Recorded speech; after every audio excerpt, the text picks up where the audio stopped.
So in this tutorial I'm going to be showing you how I do my everyday foundation. The foundation I'm going to be showing you is Studio Fix Fluid and Face and Body. This is the foundation that I wear that looks most natural and better in person. Under camera I may choose a different one, but 9 times out of 10 I wear this, and it's much easier to wear. This has got a great wear time. You can wear this all day and it really doesn't need much touching up, and if it does, just a little powder fixes it. Other foundations, like fuller coverage foundations, certainly max full coverage, has nowhere near the wear time that this kind of foundation does.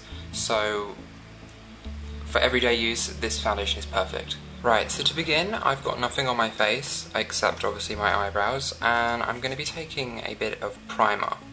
And I'm going to be using the Illamasqua primer, and I'm going to be using the matte version, but apparently the satin version is very good. So do either.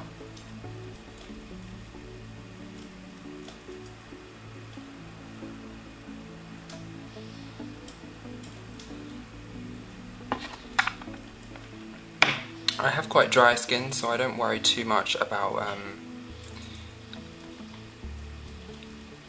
my T-zone and places like that.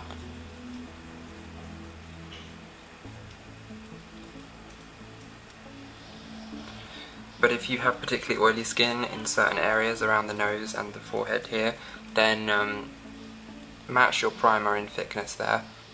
Next I'm going to be taking one of my favourite face products, which is the MAC Matte, and most people refer to it as matte cream because saying matte is a bit like ambiguous. People are always like, did you say MAC?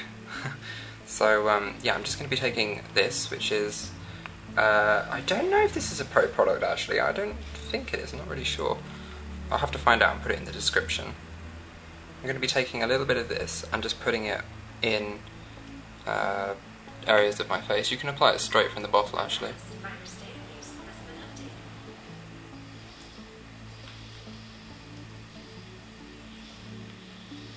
Now what I use matte cream for is, yes, it is mattifying, but what it really helps with is blending foundation onto the face. Matte cream is really good at like smoothing out the skin and making it perfect for blending foundation on top of, so that's what I use it for.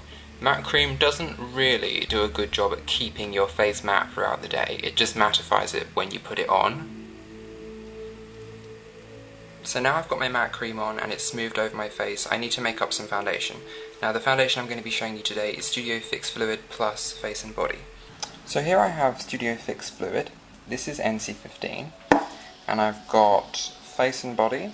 This is C1, and I have Face and Body in pure white also. Now, my foundation that I'm going to be showing you today is basically Studio Fix Fluid and one of these two mixed with it. This sort of shears down the Studio Fix and makes it a bit more wearable.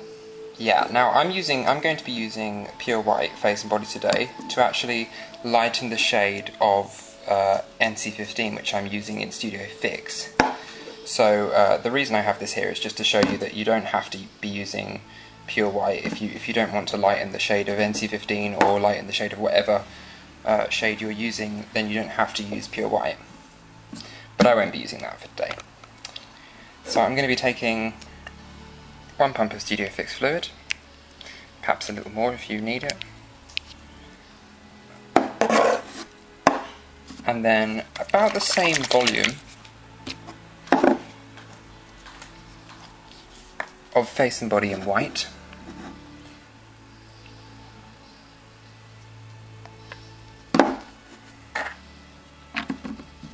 And then I'm just going to be taking a sterilised paintbrush to mix these two together.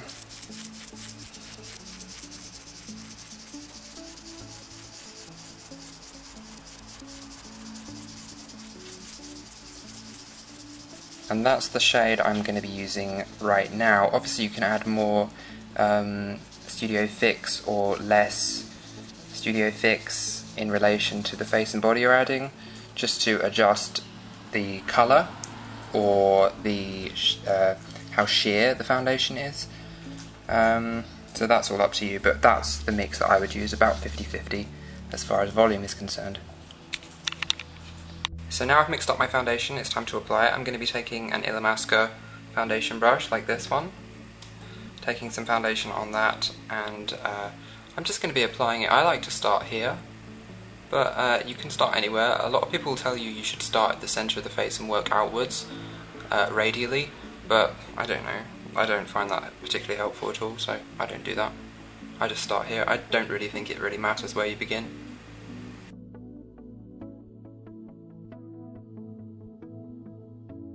I'm going to take a MAC sponge and just press that into the foundation.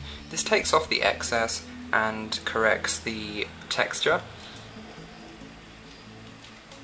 You don't want any brush marks in your foundation, obviously, so the sponge is always the way to finish the application. I like to pull my strokes towards the mouth,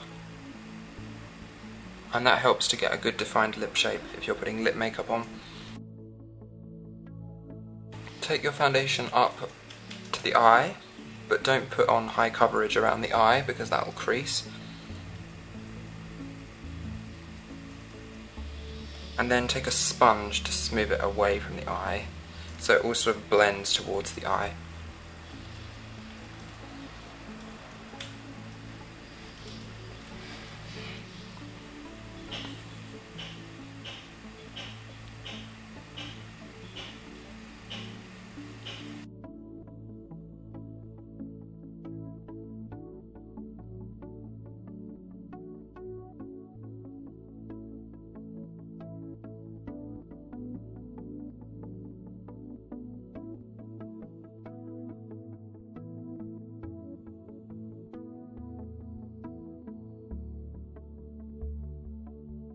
Now before you create any expression lines or anything, you want to set your foundation.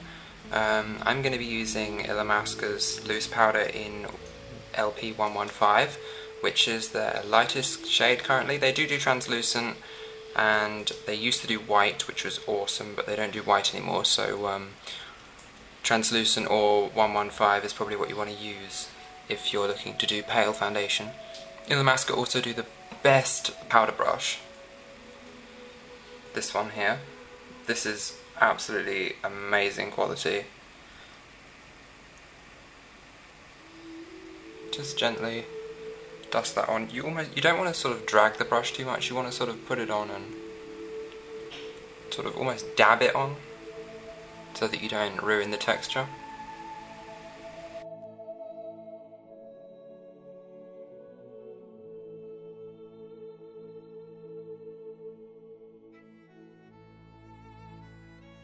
Another setting powder I love at the moment is the Prep and Prime translucent powder by MAC. I'm finding this is really amazing if you don't want any added coverage from your powder. Now I'm done with the foundation. Generally, as standard, I'd probably add a brow highlight and a highlight to the inner corner of the eye.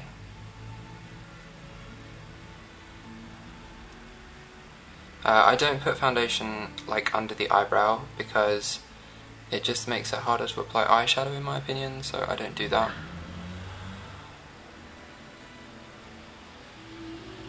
And if you're putting primer on the eyelid anyway, it helps not to have foundation there because it only gets clogged up.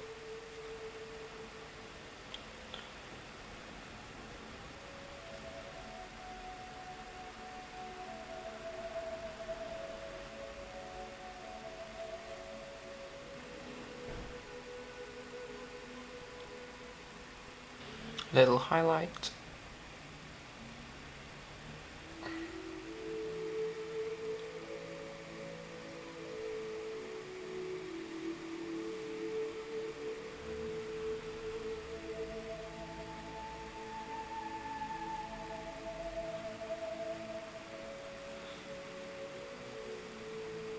That's the finished look, really. You may have noticed I don't use concealer. If you do use concealer yourself, you'll want to use your concealer before you put on your liquid foundation to conceal blemishes and under eye. If you've got a perfect concealer match, then you can use your concealer even more effectively after you've put on your liquid foundation, but generally the difference in colour of the two just doesn't really allow for that.